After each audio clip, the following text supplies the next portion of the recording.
Hi friends, welcome to TN spicy. இன்றைக்கி நம்ம கிச்சனில் என்ன பார்க்க போகிறோம்னா பரோட்டாவும் அது கூடவே சூப்பரான எம்டி சால்னாவும் எப்படி செய்யுதுன்னு பார்க்க போகிறோம். ரொம்ப ஈஸியான மெத்தடில் இந்த பரோட்டா வந்து ரெடி பண்ணலாம். நம்ம வீட்டிலேயே செய்யும் போது குழந்தைங்களும் விரும்பி சாப்பிடுவாங்க. அதே மாதிரி டேஸ்ட்டும் வந்து சூப்பராக இருக்கும். கடைகளில் வாங்கி சாப்பிடும் போது அன்ஹெல்த்தின்னு நினைப்போம். நம்ம வீட்டிலேயே பரோட்டா செய்கிறதுனால குழந்தைங்க ரொம்பவே விரும்பி சாப்பிடுவாங்க. இப்போ வாங்க வீடியோக்குள்ளே போய் எப்படி செய்யுதுன்னு பார்க்கலாம். வீடியோக்குள்ளே போகிறதுக்கு முன்னாடி நம்ம டிஎன் ஸ்பைசி சேனலை இன்னும் யாரெல்லாம் சப்ஸ்கிரைப் பண்ணாமல் பார்க்குறீங்களோ மறக்காமல் சப்ஸ்கிரைப் பண்ணிக்கோங்க. கூடவே பெல் சிம்லையும் கிளிக் பண்ணிக்கோங்க. அப்போ தான் புது புது வீடியோஸ் வந்து உங்களுக்கு நோட்டிஃபிகேஷனில் வரும். இப்போ வாங்க பரோட்டா எப்படி செய்யுதுன்னு பார்க்கலாம். இப்போது ஒரு அகலமான பாத்திரம் எடுத்துக்கோங்க. அதில் 1/2 kg அளவுக்கு மைதா மாவு எடுத்திருக்கேன். நீங்கள் பெரிய ஃபேமிலியாக இருக்கீங்க அப்படின்னா 1 kg அளவுக்கு கூட மாவு எடுத்துக்கலாம். நீங்கள் 1/2 kgலேருந்து 1 kg வரைய மாவு எடுக்கிறீங்கன்னா ஒரு முட்டை வந்து போதுமானதாக இருக்கும். இப்போது ஒரு முட்டையை உடச்சிட்டு சேர்த்துக்கலாம். கூடவே காய்ச்சி ஆற வச்ச பால் வந்து 50 ml அளவுக்கு எடுத்துக்கோங்க. அதை வந்து சேர்த்துக்கலாம். சூடான பால் சேர்க்கக்கூடாது, காய்ச்சி ஆற வச்ச பால் தான் சேர்க்கணும். இப்போ கூடவே 1.5 ஸ்பூன் அளவுக்கு சுகர் வந்து சேர்த்துக்கலாம். தேவையான அளவுக்கு உப்பு சேர்த்துக்கோங்க. உப்பு வந்து எந்த அளவுக்கு மாவு எடுக்கிறீங்களோ அந்த அளவுக்கு பார்த்துட்டு சேர்த்துக்கோங்க. சேர்த்துட்டு இப்போது முட்டை, பால், சர்க்கரை, உப்பு இது எல்லாமே நல்லா மிக்ஸ் ஆகி வரணும். ஈவனாக மிக்ஸ் பண்ணி எடுத்துக்கோங்க. அப்போ தான் பரோட்டா வந்து நல்லா சாஃப்டாக வரும்.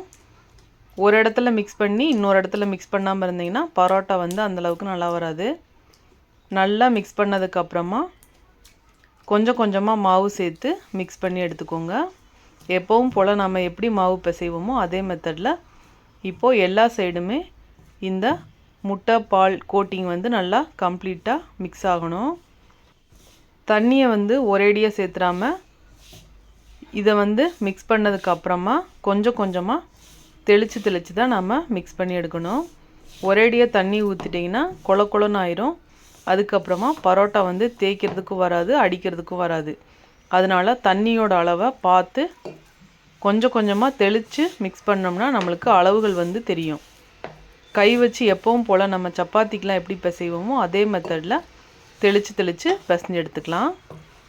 நான் உங்களுக்கு இந்த வீடியோவை ஸ்கிப் பண்ணாமல் காட்டியிருக்கேன். ஏன்னா பிகினர்ஸ்க்கெலாம் மாவு பிசைகிறது தெரியாது. அதனால் ஸ்டெப் பை ஸ்டெப்பாக நீங்கள் பார்க்கும்போது உங்களுக்கு கரெக்டான பக்குவத்தில் நீங்கள் மாவு பிணைய முடியும். அதனால தான் நான் வந்து ஸ்கிப் பண்ணாமல் மாவு பிசைகிறத காட்டியிருக்கேன். பாருங்கள், இந்த மாதிரி நல்லா கை வச்சு ப்ரெஸ் பண்ணி பிசைஞ்சு எடுத்துக்கோங்க. கட்டிகள் வந்து எதுவுமே இருக்கக்கூடாது. அதே மாதிரி ஸ்மூத்தாக பிசைஞ்சு எடுத்துக்கோங்க. நாம் எந்தளவுக்கு ப்ரெஷர் போட்டு பிசைகிறோமோ அந்தளவுக்கு பரோட்டா வந்து நல்லா சாஃப்டாக வரும். இப்போது மாவு வந்து நல்லா பிசைஞ்சு எடுத்தாச்சு. பாருங்கள், இப்போது ஒரு ஈரமான டவல் அதுக்கப்புறமா காட்டன் கிளாத் கூட எடுத்து இதை நல்லா கவர் பண்ணிடுங்க. ஒரு 2 hours நல்லா இந்த மைதா மாவு ஊறி வரணும். எந்த அளவுக்கு நீங்கள் ஊற விடுறீங்களோ அந்தளவுக்கு பரோட்டா வந்து சாஃப்டாக வரும். இப்போது இதுக்கு தேவையான சால்னா வந்து ரெடி பண்ணிக்கலாம். 1 கப் அளவுக்கு தேங்காய், 1 ஸ்பூன் கசகசா, 1 ஸ்பூன் சோம்பு, ஒரு 10 போல் முந்திரி பருப்பு, கிராம்பு, அது கூடவே ஏலக்காய், கல்பாசி கொஞ்சமாக எடுத்திருக்கேன், ஒரு சின்ன பட்டை. இதை சேர்த்துட்டு கொஞ்சம் கொஞ்சமாக தண்ணி தெளித்து ஒரு திக்கான பேஸ்ட் மாதிரி அரைச்சி எடுத்துக்கோங்க. பாருங்கள், இந்த மாதிரி இருக்கணும், ரொம்ப திரஞ்சிருக்கக்கூடாது. இப்போது ஒரு குக்கரில் எண்ணெய் சேர்த்துக்கலாம். ஒரு 50 ml அளவுக்கு எண்ணெய் எடுத்திருக்கேன். நீங்கள் கடலெண்ணெய், ரீஃபைண்ட் ஆயில் எந்த எண்ணெய் வேணால் யூஸ் பண்ணிக்கலாம். இது கூடவே தாளிக்கிறதுக்காக ஒரு பிரியாணி இலை, சோம்பு, 2 கிராம்பு, ஒரு ஏலக்காய் இதை வந்து சேர்த்துக்கலாம். ஒரு ஃப்ளேவருக்காக நம்ம சேர்க்குறோம். இது கூட 2 பெரிய வெங்காயம், 2 பச்சை மிளகாய் நீளமாக கட் பண்ணி எடுத்திருக்கேன். இதை வந்து சேர்த்துக்கலாம். சேர்த்துட்டு வெங்காயம் வந்து நல்லா கோல்டன் ப்ரௌன் கலரில் வதங்கி வரணும். இப்போது பாருங்கள், வெங்காயம் வந்து நல்லா வதங்கி வந்திருக்கு. இந்த ஸ்டேஜ் வந்தால் போதும். இது கூடவே ஒரு பெரிய சைஸ் அளவுக்கு தக்காளி எடுத்து அதை நீளமாக கட் பண்ணி எடுத்திருக்கேன். அதை வந்து சேர்த்துக்கலாம். ஒரு தக்காளி போதுமானதாக இருக்கும். நல்லா பழுத்த தக்காளியாக சேர்த்துக்கோங்க. ஒரு தக்காளி வந்து போதுமானதாக இருக்கும். நிறைய தக்காளி சேர்த்தோம்னா அந்தளவுக்கு டேஸ்ட் நல்லா இருக்காது. தக்காளி வந்து நல்லா வதங்கி வரணும். தக்காளி வதங்கிறதுக்காக நம்ம கொஞ்சமாக கல்லுப்பு வந்து சேர்த்துக்கலாம். கிரேவிக்கு தேவையான அளவுக்கு நான் வந்து சேர்த்துருக்கேன். சேர்த்துட்டு வதக்கும்போது தக்காளி நல்லா வேகமாக வதங்கி வரும். இப்போது தக்காளி வந்து நல்லா வதங்கி வந்திருக்கு பாருங்கள். இந்த ஸ்டேஜில் ஒரு கைப்பிடி அளவுக்கு புதினா, ஒரு கைப்பிடி அளவுக்கு கொத்தமல்லி இலை, இந்த ரெண்டையுமே நல்லா வாஷ் பண்ணிவிட்டு பொடி பொடியாக கட் பண்ணி எடுத்திருக்கேன். இதை வந்து சேர்த்துக்கலாம். சேர்த்துட்டு எண்ணெயிலேயே நல்லா வதக்கி விடணும். ஒரு 5 நிமிஷம் போல் இந்த புதினாவும் கொத்தமல்லியும் நல்லா வதங்கி வரும்போது தான் இந்த சால்னா வந்து டேஸ்ட் வந்து நல்லாயிருக்கும். இது கூடவே ஒரு 1.5 ஸ்பூன் அளவுக்கு இஞ்சி பூண்டு பேஸ்ட் வந்து சேர்த்துக்கலாம். சேர்த்துட்டு இதோட பச்சை ஸ்மெல் போகிற வரைய வதக்கி விட்டுக்கோங்க.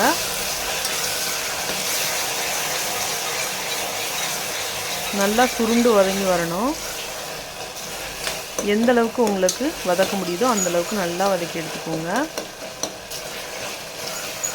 இப்போது இஞ்சி பூண்டு பேஸ்ட் வந்து நல்லா வதங்கி வந்திருக்கு பாருங்கள். இது கூடவே நம்ம மசாலா சேர்த்துக்கலாம். 1 spoon chilli powder, 1 spoon Kashmiri chilli powder, 2 spoon அளவுக்கு மல்லித்தூள், 1/2 ஸ்பூன் கரம் மசாலா, 1/4 டீஸ்பூன் மஞ்சள் தூள். உங்களுக்கு சிக்கன் மசாலா சேர்க்க விருப்பம்னா கூட இது கூடவே கொஞ்சமாக சிக்கன் மசாலா சேர்த்துக்கலாம். மசாலா சேர்த்ததுக்கப்புறமா ஒரு 5 நிமிஷம் போல் எண்ணெய் பிரிஞ்சு வர வரைய வதக்கி விட்டுக்கோங்க. சிம்மில் வச்சுட்டு வதக்கி விட்டுக்கோங்க. இப்போது வதங்கினதுக்கப்புறமா நாம் அரைச்ச தேங்காய் பேஸ்ட்டை இது கூட சேர்த்துக்கலாம். சேர்த்ததுக்கப்புறமா ஒரு தடவை மிக்ஸ் பண்ணி விட்டுக்கோங்க. நாம் கசகசா முந்திரி இதெல்லாம் சேர்த்துருக்கோம். அதனால் இந்த சால்னா வந்து நல்லா திக்கான கிரேவி மாதிரி வரும். நல்லா சூப்பராக இருக்கும் டேஸ்ட் வந்து சாப்பிட்றதுக்கு.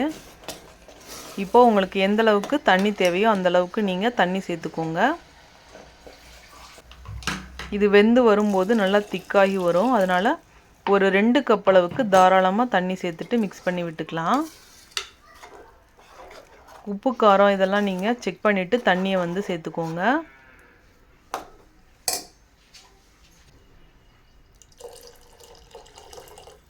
இப்போது தண்ணி வந்து சேர்த்தாச்சு. இது நல்லா கொதிச்சு வரணும். கொதிச்சு வந்ததுக்கு அப்புறமா தான் நம்ம குக்கரை வந்து க்ளோஸ் பண்ணணும். இப்போது கொதிச்சு வந்திருக்கு பாருங்கள். குக்கரை க்ளோஸ் பண்ணிவிட்டு ஒரு 2 விசில் விட்டு எடுத்துக்கலாம். நம்ம எல்லாம் நல்லா வதக்கி தான் சேர்த்துருக்கோம். 2 விசில் வந்து போதும். இப்போது குக்கர் விசில் வந்திருக்கு. ஓப்பன் பண்ணி பார்க்கலாம்.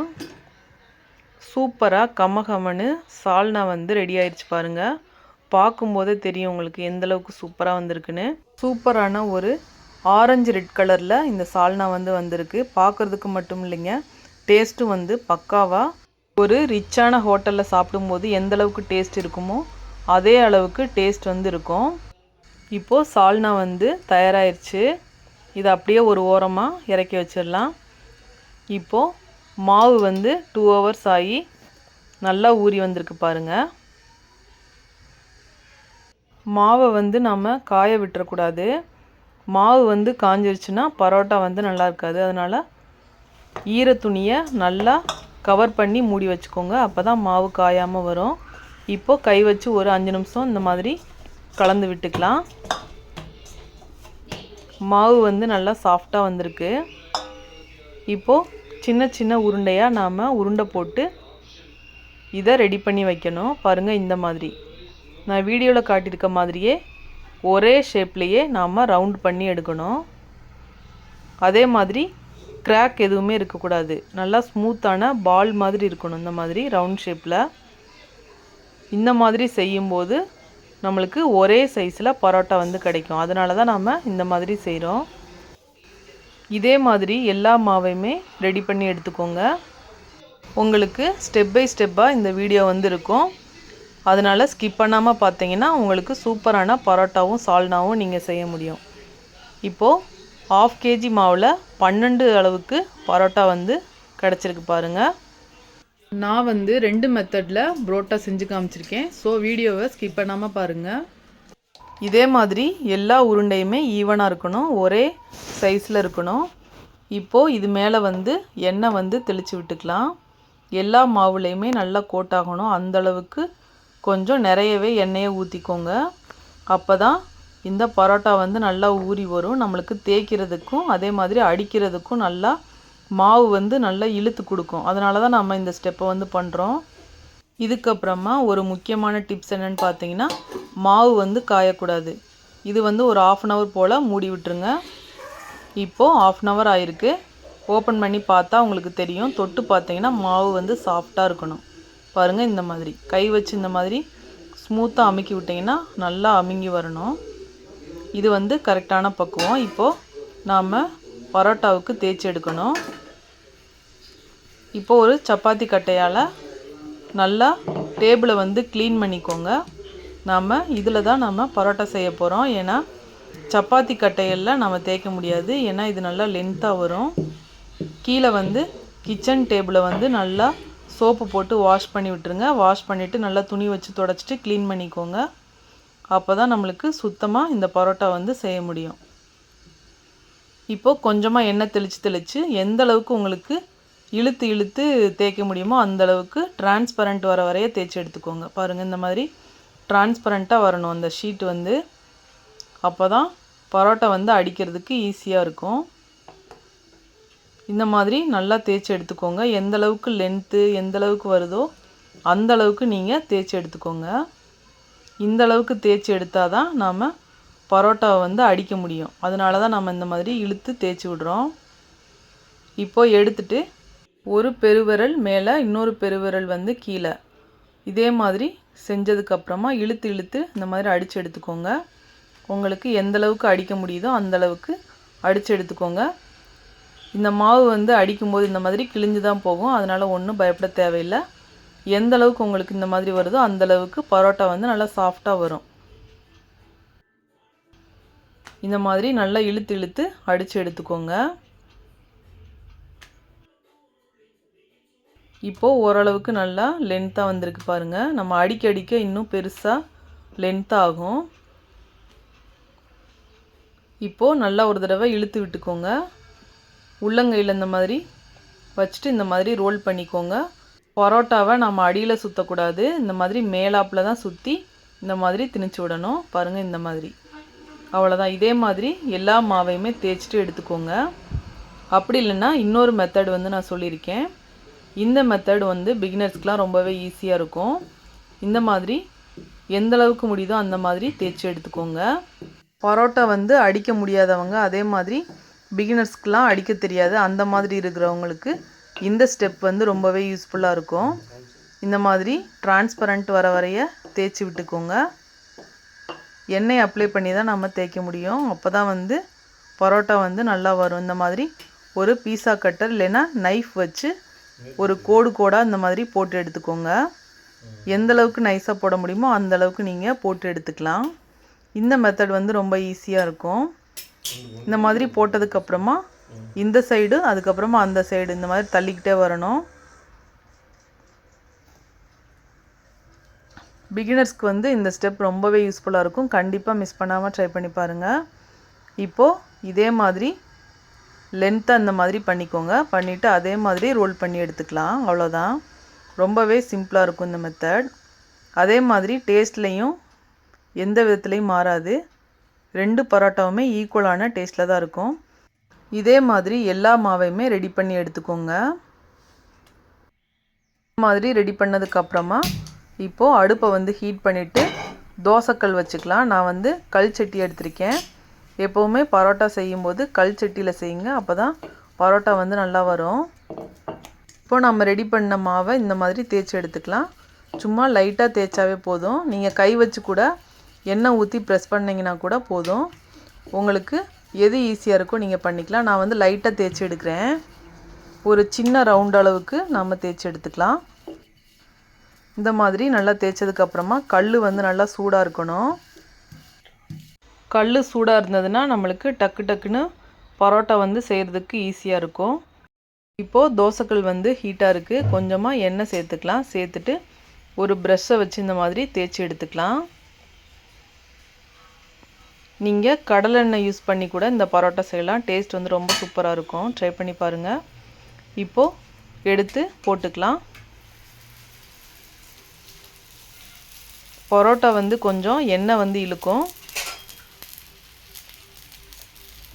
கொஞ்சம் கொஞ்சமாக எண்ணெய் தெளித்து இந்த மாதிரி சுட்டு எடுத்துக்கோங்க.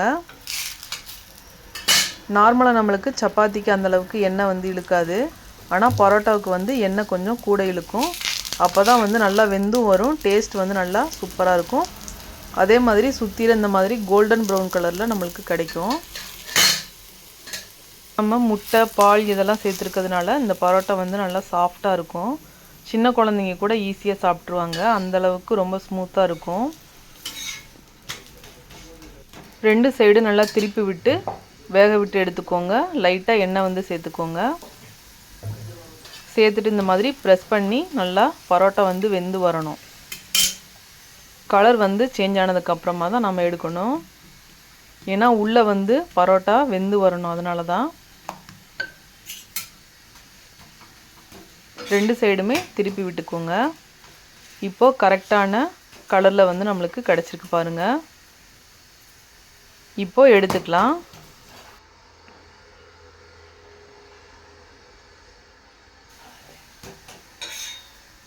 இதே மாதிரியே எல்லா பரோட்டாவுமே போட்டு எடுக்க போகிறோம்.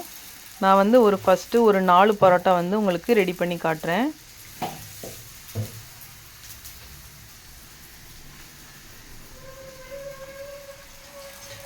அடுப்பு வந்து ஒரே ஃப்ளேம்லேயே வச்சுக்கோங்க. நம்ம பரோட்டா வந்து சாப்பிட்றதுக்கு சால்னாவும் ஹீட் பண்ணிகிட்டே இருக்கேன் பாருங்கள். நல்லா சுட சுட இந்த சால்னாவை ஊற்றி சாப்பிடும்போது தான் அந்த பரோட்டா வந்து நல்லா சாஃப்டாக நல்லா சூப்பராக இருக்கும் சாப்பிட்றதுக்கு. எப்போவுமே நம்ம கடையில் பரோட்டா வாங்கி சாப்பிடுவோம். பரோட்டா நல்லா இருந்தால் சால்னா நல்லா இருக்காது, சால்னா நல்லா இருந்தால் பரோட்டா நல்லா இருக்காது. ஆனால் நம்ம வீட்டில் செய்யும்போது பரோட்டாவும் சூப்பராக வரும். அதே மாதிரி சால்னாவும் சூப்பர் டேஸ்டியாக வரும். கண்டிப்பாக ட்ரை பண்ணி பாருங்கள். நம்ம வீட்டில் செய்யும்போது எப்போவுமே ஒரு படி டேஸ்ட் வந்து கூட தான் இருக்கும். இப்போது எல்லா பரோட்டாவுமே ரெடியாக இருக்குது பாருங்கள். நல்லா சூடாக இருக்கும்போது தான் இந்த ஸ்டெப்பை வந்து பண்ணணும். இதுதான் முக்கியமான ஸ்டெப்பு. இப்போது சூடாக இருக்கும்போதே இந்த ஸ்டெப்பை வந்து பண்ணிடணும். இப்போது ஒன்று மேலே ஒன்று இந்த பரோட்டா வாடிக்கிட்டு 2 கையையும் வச்சு இந்த மாதிரி தட்டணும். எந்த அளவுக்கு ப்ரெஸ் பண்ணி தட்டுறீங்களோ அந்தளவுக்கு இந்த பரோட்டா வந்து நல்லா சாஃப்டாக நல்லா சூப்பராக பஞ்சு மாதிரி வரும் பாருங்கள். இந்த மாதிரி இப்போது தட்டினதுக்கப்புறமா உங்களுக்கு காமிக்கிறேன் எந்தளவுக்கு நம்ம கடையில் வாங்குகிற மாதிரியே இருக்குது பார்த்தீங்களா. அதே மாதிரியே சாஃப்டாக சூப்பராக இருக்குது. கிறிஸ்பியாகவும் மேலே வந்து லேயர் வந்து இருக்குது பாருங்கள். இப்போ அவ்வளோதான், பரோட்டா வந்து பர்ஃபெக்டாக ரெடி ஆயிடுச்சு. உங்களுக்கு பார்க்கும்போதே தெரியும் பாருங்கள் எந்தளவுக்கு லேயராக இருக்குன்னு. இப்போது நல்லா சுட சுட இந்த பரோட்டாவை பிச்சு போட்டுக்கோங்க ஒரு பிளேட்டில். அதே மாதிரி கொதிக்க நாம் வச்ச எம்டி சால்னா இதை வந்து இந்த பரோட்டா மேலே அப்படியே ஊற்ற போகிறோம். இதை ஊற்றி நல்லா ஊற வச்சு சாப்பிடும்போது டேஸ்ட் வந்து ரொம்பவே சூப்பராக இருந்தது. கண்டிப்பாக இந்த பரோட்டாவையும் பரோட்டா சால்னாவையும் மிஸ் பண்ணாமல் ட்ரை பண்ணி பாருங்கள். ட்ரை பண்ணி பார்த்துட்டு மறக்காமல் நம்ம டிஎன் ஸ்பைசி சேனலுக்கு கமெண்ட் பண்ணுங்கள். இந்த வீடியோவை உங்கள் ஃபேமிலி ஃப்ரெண்ட்ஸ் கூட நிறைய ஷேர் பண்ணுங்கள். இந்த வீடியோ உங்களுக்கு ரொம்பவே பிடிச்சிருந்தா நம்ம டிஎன் ஸ்பைசி சேனலுக்கு மறக்காமல் லைக் பண்ணிவிட்டு சப்ஸ்கிரைப் பண்ணிக்கோங்க. ஆளுங்கிற ஆப்ஷனை மறக்காமல் கிளிக் பண்ணிக்கோங்க. அப்போ தான் புது வீடியோஸ் வந்து உங்களுக்கு நோட்டிஃபிகேஷனில் வரும்.